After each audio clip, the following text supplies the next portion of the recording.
SBI ಸೂರ್ಯ city back side ಅಲ್ಲಿ. ದಯವಿಟ್ಟು ನೀವ್ ಇದನ್ನ ಎಲ್ಲಾರು ಎಚ್ಚೆತ್ಕೊಳ್ಳೋಣ. ಕನ್ನಡ ವ್ಯಕ್ತಿಗಳು, ಕನ್ನಡ ನಾವು ಏನಿದ್ರು ಕನ್ನಡಿಗರು ನಾವು ಒಂದಾಗ್ಲೇಬೇಕು. SBI ಬ್ಯಾಂಕ್ಗೆ ನಾವು ಬುದ್ಧಿ ಕಲ್ಸೋಣ. ಆಯ್ತು ನೋಡೋಣ.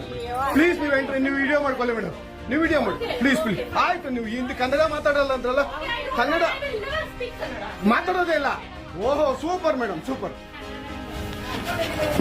ನೋಡಿ ವೀಕ್ಷಕರೇ, ಇದು ಮೇಡಮ್ ಮ್ಯಾನೇಜರ್ ಅವರು ಹೇಳಿದ್ದು ಕನ್ನಡ ನಾನು ಮಾತಾಡೋದೇ ಇಲ್ಲ ಅಂತ. ತುಂಬಾ ಉತ್ತಮ ಬಿಡಿ, ಸೂಪರ್.